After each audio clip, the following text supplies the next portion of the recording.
مرنے سے 4 سال پہلے ہی اپنے بیٹے یزید کے لیے بیعت لینا شروع کر دی. صحیح بخاری میں آتا ہے کہ صحابہ کرام سخت خلاف تھے کہ آپ یہ کیا کرنے جا رہے ہیں, امت کو کس ڈگر پہ چلا کر جا رہے ہیں, لیکن تلوار کے زور پر اپنے بیٹے کی بیعت لی. صحیح بخاری میں موجود ہے. یہ کہتے ہیں جی بیعت کر لی تھی, گن پوائنٹ پہ بیعت کی, تو بیعت تو دل ہی ماننے کا نام ہے. اور میں حضرت عمر کا فتویٰ بھی اینڈ پہ بتاؤں گا صحیح بخاری سے کہ جو تلوار کے زور پر بیعت ہو اس کو حضرت عمر کہتے ہیں یہ بیعت ہی نہیں ہے. تو صحابہ کرام نے مخالفت کی, لیکن وہ جو معاملہ ہونا تھا وہ ہوا. وہ میں نے مسئلہ نمبر 101 میں ڈیٹیل کے ساتھ بیان کیا. آج ٹاپک کو میں چھیڑوں گا نہیں کیونکہ آلریڈی میں اس کو ایڈریس کر چکا ہوں. بہرحال اس حوالے سے صحیح بخاری میں انٹرنیشنل نمبر کے مطابق 120 نمبر حدیث ہے. حضرت ابو ہریرہ کہتے ہیں میں نے حضور صلی اللہ علیہ وسلم سے 2 پیالے لیے, ایک میں نے تمہارے سامنے ظاہر کر دیا, یعنی یہ جو شریعت کا علم ہے, حدیثیں میں نے بیان کر دی, اور دوسرا پیالہ ایسا ہے اگر میں تمہیں بتاؤں تو تم میری شہرت کاٹ دو. ایسی باتیں مجھے حضور نے بتائی ہیں. وہ کیا باتیں تھیں؟ وہ صحیح بخاری کے اندر ہی انٹرنیشنل نمبر کے مطابق 3605 نمبر حدیث ہے. حضرت ابو ہریرہ کہتے ہیں کہ مجھے حضور صلی اللہ علیہ وسلم نے بنو قریش بنو امیہ کے لونڈوں کے ان لڑکوں کے نام بتائے ہیں, ان کے ماں باپ اور قبیلوں کے نام تک بتا دیے ہیں جن کے ہاتھوں اس امت کی تباہی ہونے والی ہے. اور میں چاہوں تو ان کے نام, ان کے ماں باپ کے نام بھی بتا سکتا ہوں. جیسے حضرت حذیفہ ابن یمان کو حضور صلی اللہ علیہ وسلم نے منافقین کے نام بتائے تھے, حضرت ابو ہریرہ کو ان لوگوں کے نام بتا دیے تھے جن کے ہاتھوں امت کی تباہی ہونے والی تھی, بنو امیہ کے وہ لڑکے. حتیٰ کہ اسی حدیث کے تحت فتح الباری میں امام ابن حجر اسقلانی رحمہ اللہ المتوفی 852 ہجری وہ لکھتے ہیں, اور بڑی انہوں نے اسناد مختلف کتابوں سے, المصنف ابن ابی شیبہ سے, باقی کتابوں سے جمع کی کہ حضرت ابو ہریرہ یہ دعا کیا کرتے تھے, اے اللہ مجھے 60 ہجری تک باقی نہ رکھنا اور لڑکوں کی حکومت سے پہلے موت دینا. 59 ہجری میں حضرت ابو ہریرہ فوت ہو گئے اور 60 ہجری میں یزید ابن معاویہ تخت نشین ہوا. اور اس میں ایک مرفوع حدیث ہے انٹرنیشنل نمبر کے مطابق مسند امام احمد میں 8302 اور مشکات میں بھی 3716 کہ آپ صلی اللہ علیہ وسلم نے فرمایا 70 کی دہائی کے آغاز سے اللہ کی پناہ طلب کرو اور نوجوان لڑکوں کی حکومت سے اللہ کی پناہ طلب کرو.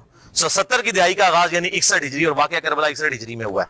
تو آپ صلی اللہ علیہ وسلم نے اپنی امت کو اس حوالے سے خبریں دی تھیں کہ آپ صلی اللہ علیہ وسلم کی وفات کے بعد امت کے ساتھ کیا سلوک ہونے والا ہے. تو اس کے ظلم کی داستان بہت طویل ہے. یہاں پر میں اس کے 3 بڑے بڑے سیاہ کارنامے ذکر کروں گا احادیث کی کتابوں سے, تاریخ نہیں. اگر تاریخ میں نے بتایا تاریخ میں اگر 10 باتیں یزید کے حق میں ہے نا تو 1000 اس کے خلاف ہیں. لیکن کیا کرتے ہیں یہ حکومتی ملے, وہ چند ایک باتیں نقل کر کے تو پھر دفاع کرنے کا کوشش کرتے ہیں, اور پھر کتابوں پہ پابندی لگ جاتی ہے. وہ جو جھوٹی کتاب صلاح الدین یوسف صاحب نے لکھی, وہ گورنمنٹ نے پابندی لگا دی.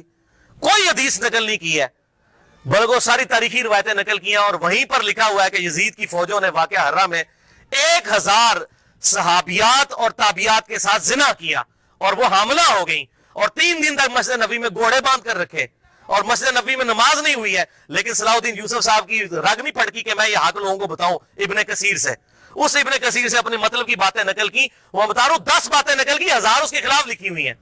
لیکن جب کوئی بندہ بے ایمانی پہ اتر آئے تو اس کا تو کوئی علاج نہیں ہے. لہذا میں تاریخ کو کرتا ہوں سائڈ پہ, میں صرف آپ کو احادیث سے حوالے دوں گا جس کے سامنے اب سارے خاموش ہو چکے ہیں. جب سے یہ میری یہ پمفلٹ آئے ہیں, یہ واقعہ کربلا کا حقیقی پس منظر 50 صحیح الاسناد احادیث کی روشنی میں, یہ والا پمفلٹ, اور یہ رافضیت ناسبیت اور زیدیت کا تحقیقی جائزہ, یہ پمفلٹ میں نے ڈاکٹر ذاکر نائک کے خلاف لکھا تھا, انگلش کے اندر بھی اردو کے اندر بھی. اور ان کے ہم نے شاگرد پاکستان آئے, ان کے ہاتھ میں یہ پمفلٹ پکڑائے کہ خدا کے لیے کہ آپ یہ کون سی وہ امام غزالی کی لکھی ہوئی تاریخ بیان کر رہے ہیں, ابن تیمیہ کی لکھی ہوئی تاریخ بیان کر رہے ہیں. خدا کے لیے حدیث کی کتابیں پڑھیں, بخاری اور مسلم پڑھیں, یا تو بخاری اور مسلم کو غلط کہہ دیں, منکرین حدیث بن جائے.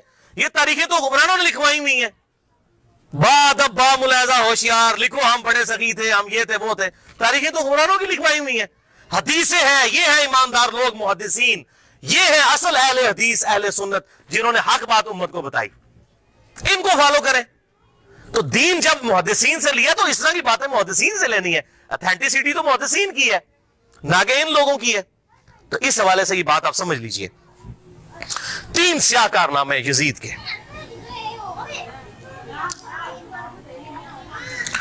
پہلا سیاہ کارنامہ 61 ہجری میں آپ صلی اللہ علیہ وسلم کی وفات کے بعد 50 سال کے بعد عبید اللہ ابن زیاد کو گورنر لگا کر اس کے ذریعے سیدنا حسین ابن علی رضی اللہ تعالی عنہ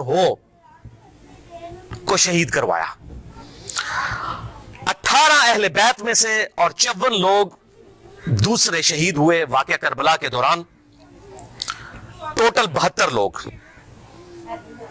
اور اس کا ذکر صحیح بخاری میں انٹرنیشنل نمبر کے مطابق 3748 نمبر حدیث میں موجود ہے، اور صحیح مسلم میں 6309 نمبر حدیث کے اندر بھی موجود ہے کہ جب حضرت حسین کے قتل کے بعد حضرت امام زین العابدین علی ابن حسین رحمہ اللہ تعالی جب مدینہ شریف آئے تو ان کے ہاتھ میں حضور کی تلوار تھی جو حضرت علی کے پاس تھی، اس کے بعد مولا حسین کے بعد تھی، مولا حسین کے بعد زین العابدین کے پاس آئی. صحیح مسلم 6309.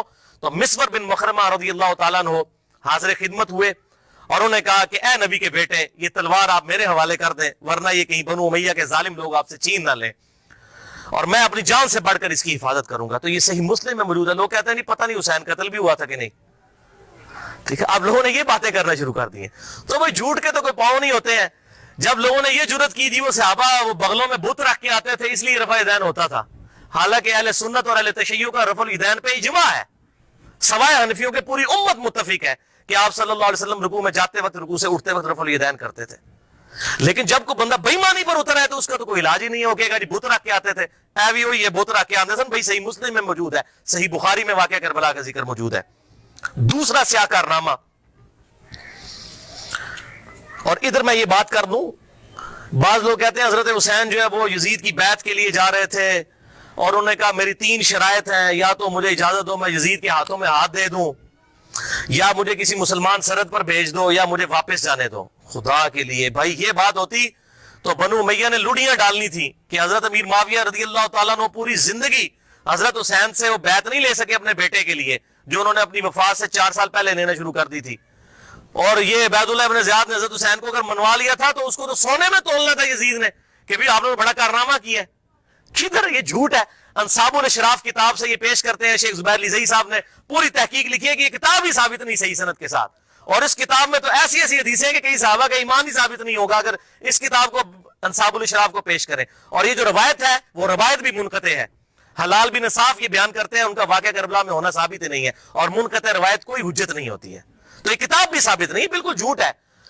پوری امت بیعت کر لیتی، حضرت حسین بیعت نہ کرتے اس وقت تک ان کو سکون نہ آتا. کیوں؟ حسین کا بیعت کرنے کا مطلب تھا کہ آل محمد نے بنو امیہ کی بدماش حکومت کو اسلامی حکومت تسلیم کر لیا ہے. اس لیے آپ دیکھیں ایک حسین نے بیعت نہ کی تو یار کیا ہوا، کوئی فرق نہیں پڑتا، چھوڑ دو. حضرت سعد ابن عبادہ نے بخاری مسلم میں آتا ہے کہ حضرت ابوبکر اور عمر کی بیعت نہیں کی تو کیا حضرت ابوبکر نے ان کو قتل کروا دیا تھا؟ نہیں. 6 مہینے تک حضرت علی نے بھی بیعت نہیں کی، بخاری اور مسلم میں آتا ہے، کیا قتل کروا دیا؟ تو یہ بات کرنا بڑا آسان ہوتا ہے، ایسے معاملات ہوتے نہیں ہیں. حق بات وہی ہے جو کتابوں کے اندر لکھی ہے، باقی لوگ جتنی باتیں کرتے رہے وہ سب جھوٹی کہانیاں ہوتی ہیں. تو یہ دوسرا سیاہ کارنامہ یہ تھا کہ جب حضرت حسین کو شہید کیا گیا تو ظاہر امت میں کوحرام مچ گیا. تو جن لوگوں نے تلوار کے زور پر بیعت کی ہوئی تھی، دبے ہوئے تھے، وہ بھی میدان میں اترے. انہوں نے کہا کہ ہم یزید ابن معاویہ کی بیعت توڑ کے اس کو پھینک دیتے ہیں. سب سے پہلے اہل مدینہ نے بغاوت کی، اور صحیح مسلم میں کتاب الامارہ چیپٹر میں موجود ہے یہ چیز، امارت کے بیان والے چیپٹر میں صحیح مسلم کے اندر. اور جب بیعت توڑی تو ظاہر ہے کہ پھر یزید کو غصہ آیا، اس نے پھر فوج اپنی بھجوائی اور اس نے اہل مدینہ کے اوپر جو ہے وہ چڑھائی کر دی. 3 دن تک مدینہ تو رسول کو حلال ٹھہرا لیا کہ وہ حضرت عثمان غنی رضی اللہ تعالیٰ عنہ جنہوں نے شہادت گوارا کر لی لیکن مدینہ میں اپنے دفاع میں تلوار نہیں اٹھنے دی کہ مدینہ تو رسول میں میری وجہ سے خون نہ گرے. اس یزید ظالم شخص نے مدینے پر حملہ کروایا اور قتل عام مسلمانوں کا کروایا. صحیح بخاری میں کتنی حدیثیں میں ان کے حوالے دے دیتا ہوں. صحیح بخاری میں 2604، 2959، 4024، 4906 یہ صحیح بخاری میں ہے. صحابہ کا قتل عام کروایا. یہ کہتے ہیں صحابہ کے گستاخ، اور جنہوں نے چمچے ہونے سب تو بڑے گستاخ او جے صحابہ دے جنہوں نے صحابہ نو قتل کیتا جے. گالی دینا تو چھوٹا جرم ہے، قتل کروانا بڑا جرم ہے. اور گالی بھی میں نے بتا دیا انہوں نے شروع کروائی ہوئی ہے. یہ ساری بدعتیں بنو امیہ کی شروع کی ہوئی ہیں، ممبروں پر حضرت علی پر لعنت کرنا اور صحابہ کو قتل کرنا. اور صحیح مسلم میں 3339، 3319، 3323 سے لے کر 3333 تک یہ 15-20 احادیث ہیں جن کا لب لباب یہ ہے کہ آپ صلی اللہ علیہ وسلم نے ارشاد فرمایا جس نے اہل مدینہ کو ڈرایا، اہل مدینہ کو دھمکایا یا مدینہ میں بدعت کو جاری کیا, مدینے والوں پر ظلم کیا, اس پر اللہ کی لعنت, اللہ کے فرشتوں کی لعنت اور تمام لعنت کرنے والوں کی لعنت.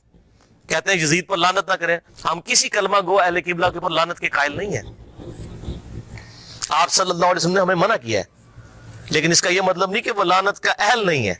لعنت خود بخود ہو جائے گی. قرآن میں آیا لعنت اللہ علی الکاذبین, جھوٹوں پر اللہ کی لعنت. آپ میرے سامنے واضح جھوٹ بولیں, میں آپ کو لعنتی پھر بھی نہیں کہہ سکتا, حالانکہ آپ لعنت کے مستحق ہو رہے ہوں گے. جھوٹ بول کے خود بخود مستحق ہوں گے لعنت کے. اسی طریقے سے سورہ محمد کی آیت نمبر 22 اور 23 میں آتا ہے جو لوگ فساد فی الارض کرتے ہیں, زمین میں قتل نہ حق کرتے ہیں, ان پر اللہ تعالیٰ کی لعنت ہوتی ہے. تو قرآن میں لعنت آئی ہے ظالموں کے اوپر, تو ہمیں تو بھیجنے کی ضرورت ہی نہیں. خود بخود جسے فٹ اسے گفٹ, جو ایسا کام کرے گا وہ خود لعنت کا مستحق ہو جائے گا. ہم کیوں لعنت بھیجیں, وہ خود بخود لعنت کے مستحق ہو گیا. وَلِعَاذُ بِاللَّهِ تعالی. اور اسی واقعہ, اس کو واقعہ حرہ کہتے ہیں, جس میں اہل مدینہ کو لوٹا گیا. اور یہاں تک کہ حافظ ابن کثیر جو آخری درجے تک اہل شام کا دفاع کرتے ہیں, لیکن یہاں پر وہ بھی تڑپ اٹھے اور انہوں نے کہا کہ یہ یزید نے جو ظلم ڈھایا, 1000 صحابیات اور تابعیات بغیر شادی کے حاملہ ٹھہری, زنا کیا یزید کی فوجوں نے. 3 دن تک مسجد نبوی میں گھوڑے باندھے وہاں پر پیشاب کرتے رہے اور مسجد نبوی میں نماز نہیں ہوئی. اور حتیٰ کہ پھر حافظ ابن کثیر تڑپ اٹھے جب مختار سقفی نے 22,000 قاتلین حسین کو ایک ایک لسٹ بنا کر قتل کیا, تو ابن کثیر کہتے ہیں کہ اس نے مسلمانوں کے دل ٹھنڈے کر دیے. ایک تو توابون کھڑے ہوئے 4000 کے قریب, لیکن وہ عبید اللہ ابن زیاد کا مقابلہ نہیں کر سکے. بعد میں مختار سقفی نے جس طریقے سے ان کو قتل کیا جو حضرت حسین کے خلاف کھڑے ہوئے تھے, اور آپ دیکھیں اس کا سرغنہ کون تھا, عمر ابن سعد ابن ابی وقاص, جنتی صحابی کا بیٹا. حضرت نوح علیہ السلام پیغمبر سے بیٹا کیا نکلا, کافر. کہتے نہیں صحابہ کی اولاد, او بھائی نبی کی اولاد سے بڑھ کر کون ہو سکتا ہے, حضرت نوح کا بیٹا کافر. تو اس کی وجہ سے حضرت نوح کو تو کوئی لعن طعن نہیں کر سکتا. اسی طریقے سے عمر ابن سعد ابن ابی وقاص جنتی صحابی ہیں.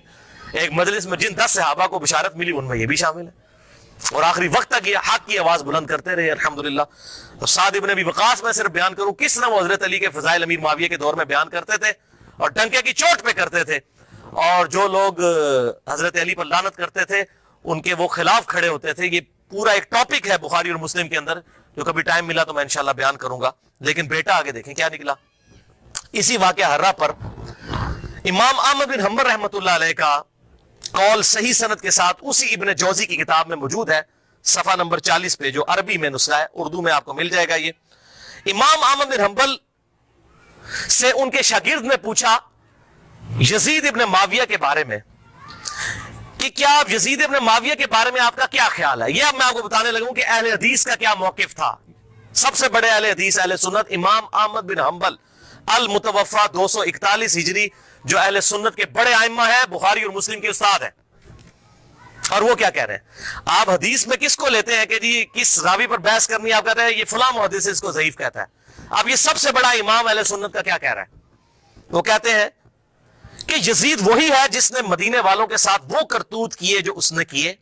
شاگرد نے پوچھا یزید نے کیا کیا تھا, احمد بن حنبل نے فرمایا اس نے مدینے والوں کو لوٹا تھا. شاگرد نے پوچھا کیا ہم یزید سے حدیث بیان کر سکتے ہیں, احمد بن حنبل نے فرمایا یزید سے حدیث مت بیان کرو, اور کسی کے لیے یہ حلال ہی نہیں ہے کہ وہ یزید سے ایک حدیث بھی بیان کرے. پھر شاگرد نے پوچھا کہ جب یزید نے یہ حرکتیں کی تھیں تو کن لوگوں نے یزید کا ساتھ دیا تھا, تو احمد بن حنبل نے فرمایا اہل شام نے, یہ شامیوں نے یہ غلط کام کیا تھا جو یزید کے ساتھ مل کر اہل بیت کے ساتھ اور اہل مدینہ کے ساتھ ظلم ان پر ڈھایا تھا. یہ دوسرا کارنامہ. اور تیسرا سیاہ کارنامہ 64 ہجری میں, اسی دوران حضرت عبداللہ ابن زبیر رضی اللہ تعالیٰ عنہ, یہ وہ صحابی ہیں جن کے بارے میں صحیح بخاری میں آتا ہے, جب مسلمان ہجرت کر کے مدینہ شریف آئے تو یہودیوں نے کہا ہم نے مسلمانوں پر بندش کر دی ہے, ان کے گھر اب اولاد نہیں ہوگی. تو سب سے پہلے بیٹا پیدا ہوا حضرت ابو بکر کا نواسا عبداللہ ابن زبیر, حضرت عائشہ کی جو بہن تھی اسما بنت ابی بکر, ان کا بیٹا عبداللہ ابن زبیر. اور حضور نے اپنے مبارک ہاتھوں سے ان کو گھٹی دی تھی کھجور چبا کر, صحیح بخاری میں آتا ہے. یہ وہ ہیں عبداللہ ابن زبیر صحابی. یہ بھی حضرت حسین کی طرح جن چند بڑے لوگوں نے بیعت نہیں کی. کون کون تھے ان میں, حضرت حسین ابن علی, علی کا بیٹا, حضرت عباس کا بیٹا عبداللہ ابن عباس, ابو بکر کا بیٹا عبد الرحمن بن ابی بکر, اور زبیر کا بیٹا ابن زبیر، عبداللہ ابن زبیر. تو یہ نمائندہ شخصیات ہی سامنے آتی ہیں نا. مجھے بتائیں آج اگر زرداری اور نواز شریف مل کے عمران خان کی بیعت کر لیں تو کیا یہ دو بندوں کی بیعت ہوگی؟ پوری پارٹی کی. یا عمران خان اور زرداری مل کے نواز شریف کی کر لیں، یا عمران خان اور نواز شریف مل کے زرداری کی بیعت کر لیں، تو کیا یہ دو بندوں کی بیعت ہوگی؟ پوری پارٹی کی. وہ کہتے نہیں سب نے بیعت کر لی تھی. اور بھائی نمائندہ شخصیات امت کی یہی تھی نا، باقی تو سارے بیچارے اسی طرح ہوتے ہیں. حسین تے نہیں روزانہ ماما جمنیاں، حسین بننا سوکھ ہے. آپ نے بخاری میں حضرت ابو ہریرہ کا قول سن لیا کہ وہ کہتے ہیں مجھے ڈر ہے میں ان لوگوں کے نام بتاؤں تو مجھے قتل کر دو، تو انہوں نے اپنی جان بچائی.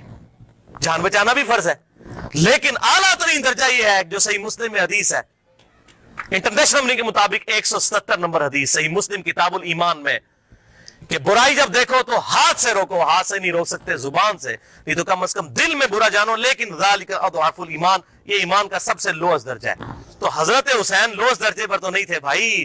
جس کے جینز پروفٹ کے جینز ہوں، جس کا بلڈ اور خون نبی کا خون ہو، وہ لوئسٹ درجے پر ایمان رکھے گا؟ وہ تو آگے بڑھ کر باطل کا مقابلہ کرے گا. یہی وجہ ہے کہ حضرت حسین جو ہے انہوں کو یہ ٹائٹل ملنا تھا. اور یہ بھی آپ بات یاد رکھیں، حضرت حسین نے حضور کی زندگی میں کیا کارنامہ کیا ہے؟ 6.5 سال عمر تھی، حضور صلی اللہ علیہ وسلم کی وفات ہو گئی. کارنامہ کرنا تھا. اسلام تقوی کی بنیاد پہ کسی کو ٹائٹل دیتا ہے، ان اکرمکم عند اللہ اتقاکم. حضرت حسین نے کون سا کارنامہ کیا تھا؟ کارنامہ بھائی کرنا تھا.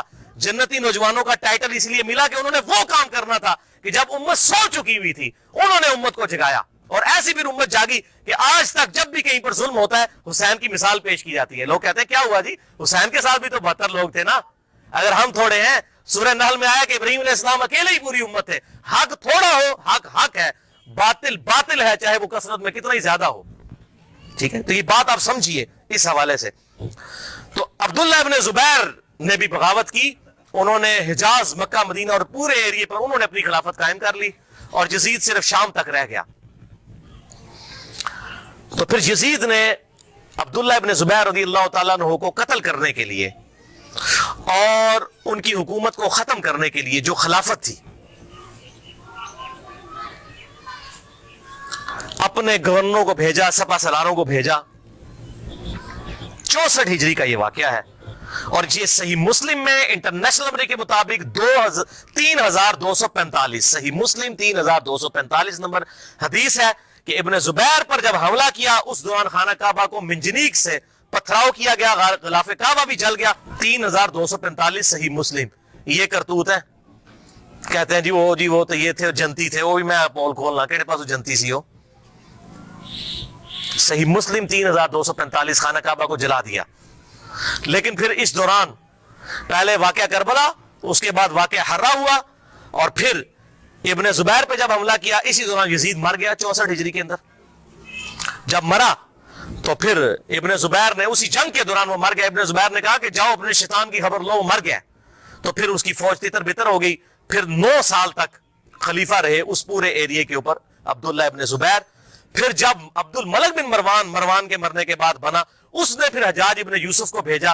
پھر دوبارہ خانہ کعبہ پر حملہ ہوا، اور وہ بھی صحیح مسلم 6496 نمبر حدیث میں موجود ہے. پھر ابن زبیر کو حجاج ابن یوسف نے، جو اسی بنو امیہ کی باقیات تھی، اس نے قتل کر کے خانہ کعبے کے دروازے پہ ان کی لاش، صحابی رسول کی لاش لٹکائی 1 ہفتے تک کے لیے. صحیح مسلم 6496. ابن زبیر کو 74 ہجری کے اندر شہید کر دیا گیا. یہ بھی انہی کا کارنامہ تھا. اب یہاں پر میں کسی محدث کا فتویٰ، کسی محقق کا فتویٰ، کسی حکومتی ملے کا فتویٰ، کسی روزی روٹی چلانے والا دین سے اس کا فتویٰ نہیں، امیر المؤمنین سیدنا عمر ابن خطاب رضی اللہ تعالیٰ عنہ کا فتویٰ صحیح بخاری سے پیش کرنے لگا ہوں. انٹرنیشنل نمبر کے مطابق صحیح بخاری میں 6830 سیدنا عمر کا جب آخری حج تھا تو آپ کو کسی نے آ کر خبر دی، اس کے بعد آپ شہید ہو گئے، کہ لوگوں میں یہ چیما گوئیاں ہیں کہ جب عمر مر جائے گا تو ہم فلاں شخص کو اپنا خلیفہ بنا لیں گے، خود ہی چن لیں گے. اب یہ فلاں کون ہے اس کو تلاش کرنا، یہ فلاں کون تھا خلافت کا لالچی. یہ آپ کے لیے اسائنمنٹ ہے. فلاں شخص کی ہم بیعت کر لیں گے. حضرت عمر کو اتنا غصہ آیا کہ مسلمانوں کے مشورے کے بغیر. صحیح بخاری 6830 بڑی لمبی حدیث ہے. حضرت عمر فاروق رضی اللہ تعالیٰ عنہ ممبر پر چڑھے اور ابن عباس کہتے ہیں کہ میرا گھٹنا جو ہے نا وہ بالکل ممبر کے ساتھ ٹچ تھا جب میں نے یہ حضرت عمر کا خطبہ خود سنا.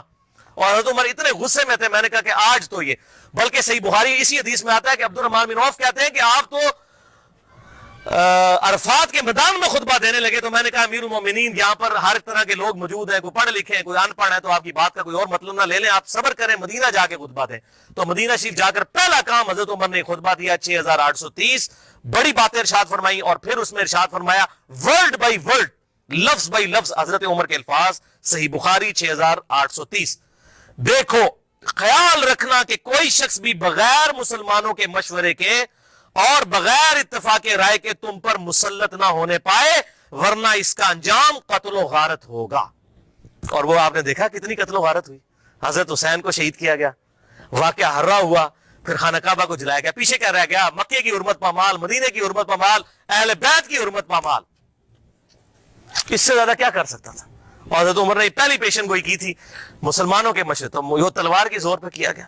وہ میرا پورا لیکچر سن لیں, صحیح بخاری کے اندر موجود ہے حدیث اور کتابوں کے اندر, کہ تلوار کے زور پر زبردستی بیعت لی گئی اور صحابہ نے مخالفت کی, لیکن نہیں کسی کی سنی گئی. وَلِعَاذُ بِاللَّهِ تَعَالَى.